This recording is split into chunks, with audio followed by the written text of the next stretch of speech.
ಮನೇಲಿ ಆಗ್ತಿರೋ ಘಟನೆ ನೋಡಿ ರವಿಗೆ ತುಂಬಾ ಬೇಜಾರಾಗುತ್ತೆ. ಸೂರ್ಯ ಹಿಂಗೆಲ್ಲ ಮಾತಾಡ್ತಾನೆ ಅಂದ್ಕೊಂಡು ಸೀದಾ ಶ್ರುತಿನ ಮೀಟ್ ಆಗೋಕ್ಕೆ ಬರ್ತಾನೆ. ಶ್ರುತಿ ಹತ್ರ ನಾವೇ ಎಲ್ಲಾದರೂ ಹೋಗೋಣ 2 ದಿನ ಮನಸ್ಸಿಗೆ ನೆಮ್ಮದಿಯಾಗಿರೋಣ ಅಂದಾಗ ಶ್ರುತಿ ಯಾಕೆ ಹೀಗೆ ಹೇಳ್ತಾ ಇದೆಯಾ ಅಂದಾಗ ಮನೇಲಿ ಆಗ್ತಿರೋದು ನೀನೇ ನೋಡಿದೆ ಅಲ್ವಾ ಸೂರ್ಯ ಹೆಂಗೆ ಮಾತಾಡ್ತಾನೆ ಅಂದಾಗ ಶ್ರುತಿ ಅವ್ರು ಮಾತಾಡೋದ್ರಲ್ಲಿ ಏನು ತಪ್ಪಿದೆ, ಅವ್ರು ಇರೋ ರೂಮ್ನ ನಾವು ತೊಗೊಂಡ್ರೆ ಅವ್ರಿಗೂ ಬೇಜಾರಾಗುತ್ತೆ, ಸಡನ್ನಾಗಿ ನಾವು ಬಂದು ಹೋಗಿ ಅಂದರೆ ಅವ್ರಿಗೂ ಬೇಜಾರಾಗುತ್ತಲ್ವಾ.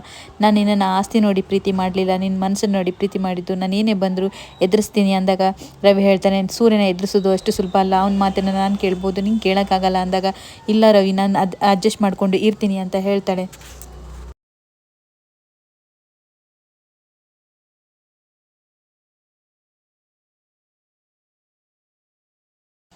ಇಲ್ಲಿ ಮನೋಜ ಬಂದು ರವಿನ ಕರ್ಕೊಂಡು ಬಂದು ಸೂರ್ಯನ ಎದುರು ದಬಾಯಿಸ್ತಾನೆ. ಯಾಕೋ ಹಿಂಗೆ ಮಾಡ್ತೀಯ, ಅವನು ನಮ್ಮ ತಮ್ಮ ಅಲ್ವೇನೋ, ಅವ್ನಿಗೆ ರೂಮ್ ಬಿಟ್ಕೊಟ್ರೆ ಏನಾಗುತ್ತೆ, ನೀನು ಹೊರಗಡೆ ಮಲ್ಕೊಂಡ್ರೆ ಏನಾಗುತ್ತೆ ಅಂತ ದಬಾಯಿಸ್ತಾನೆ. ಆವಾಗ ಶಾಂತಿನು ಹೌದು ನಿನ್ಗೇನೋ ಈ ಥರ ಮಾಡ್ತಾ ಇದೆಯಾ, ಮನೇಲಿ ಯಾರು ನೆಮ್ಮದಿಯಾಗಿರೋದು ಇಷ್ಟ ಇಲ್ವಾ ಅಂತ ಕೇಳ್ತಾಳೆ. ಆವಾಗ ಸೂರ್ಯ ರೇಗ್ಬಿಟ್ಟು ಅಷ್ಟೊಂದು ಪ್ರೀತಿ ಇದ್ದರೆ ನೀನೇ ನಿನ್ನ ರೂಮ್ನ ಬಿಟ್ಕೊಡೋ ಮನೋಜ, ಯಾಕೆ ಹಿಂಗೆ ಮಾಡ್ತೀಯಾ, ನೀನು ಹೊರಗಡೆ ಮಲ್ಕೊ ಅಂದಾಗ ಮನೋಜ ಸುಮ್ಮನೆ ತೆಪ್ಪಗಾಗ್ಬಿಡ್ತಾನೆ.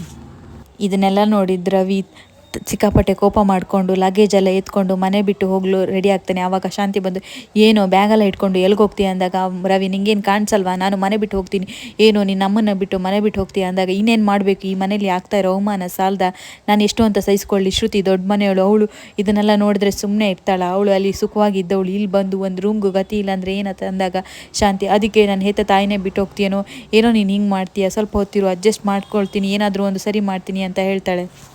ಶಾಂತಿ ಮೀನಂಗೆ ದಬಾಯಿಸ್ಬಿಟ್ಟು ಈಗಲೇ ನಿನ್ನ ಗಂಡಂಗೆ ಕಾಲ್ ಮಾಡಿಬಿಟ್ಟು ಎಲ್ಲಿದ್ರು ಬರೋಕ್ಕೆ ಹೇಳು, ಒಂದು ರೂಮ್ ಬೀಗ ತಡೆಯೋಕೇಳು, ಈ ಮನೆ 3 ಬಟ್ಟೆ ಆಗ್ತಿರೋದು ನೋಡ್ತಾ ಇಲ್ವೇ, ಎಲ್ಲ ನಿನ್ನಿಂದನೇ ಗಂಡನಿಗೆ ಹೇಳ್ಕೊಟ್ಬಿಟ್ಟು ಈ ಮನೇನ ಎಲ್ಲ ದಿಕ್ಕಪ್ಪಲ್ಲಿ ಮಾಡಿದೆ, ಇವಾಗ ಸಂತೋಷ ಆಯ್ತೆ ನಿನಗೆ, ಈಗಲೇ ನಿನ್ನ ಗಂಡಂಗೆ ಕಾಲ್ ಮಾಡಿ ಇಲ್ಲಿ ಬಂದು ಇದನ್ನೆಲ್ಲ ಸರಿ ಮಾಡೋಕ್ಕೆ ಹೇಳು, ಇಲ್ದಿದ್ರೆ ಏನು ಮಾಡ್ತೀನೋ ನನಗೆ ಗೊತ್ತಿಲ್ಲ ಅಂತ ಮೀನಂಗೆ ಸರಿಯಾಗಿ ದಬಾಯಿಸ್ತಾಳೆ.